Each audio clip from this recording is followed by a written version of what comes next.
மா கொஞ்சம் டைம் கொடுங்கம்மா. நீங்க என்ன செய்யணும்னு நினைக்கிறீங்களோ என் சிச்சுவேஷன் சரியானதும் அதுல என் பங்கை நான் முழுமையா கொடுத்துறேம்மா.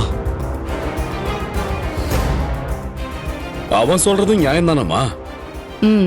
இதெல்லாம் எதுக்குக்கா? ஏங்க கொஞ்சம் சும்மா இருங்க. அவங்க குடுக்கறேன்னு சொன்னதே பெரிய விஷயம். இதுல குறுக்க வந்து தடுத்தீங்க முடிச்சிருவேன்.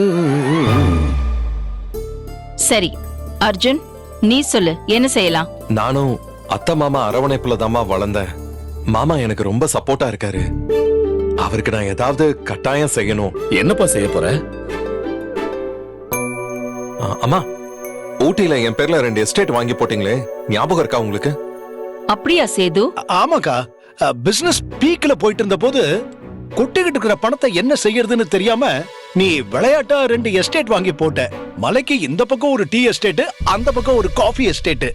ஆமால, அத நம்ம யாரும் போய் பாக்குறது கூட இல்லம்மா. நான் பிசினஸ் ஆரம்பிச்சு என் அசெட்ஸ் எல்லாத்தையும் கணக்கெடுத்து பார்த்தேன்.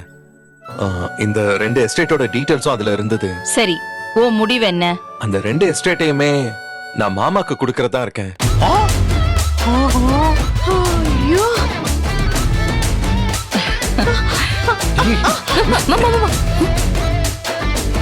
ஐயோ, ஏனே நான் கேக்குறது கனவா இல்ல நிஜமா? கிள்ளி பாக்குறேன். நிஜம்தான் அத்தை. கல்யாண வயசுல நீங்க ஒரு பொண்ணை வச்சிருக்கீங்க. உங்க 2 பேரோட கடைசி காலத்துக்காக ஒரு எஸ்டேட்டும், ஸ்ருதிக்கு ஒரு எஸ்டேட்டும் கொடுக்க நான் ரெடி. வெரி குட் அர்ஜுன், நீ பெரிய மனசுக்காரன் தான்.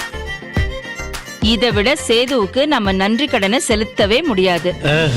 ஆனா ஒரு கண்டிஷன்மா,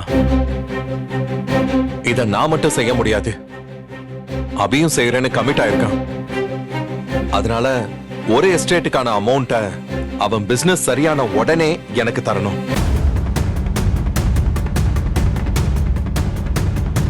இதுவும் நியாயம் தானே? என்னப்பா சொல்ற அபி?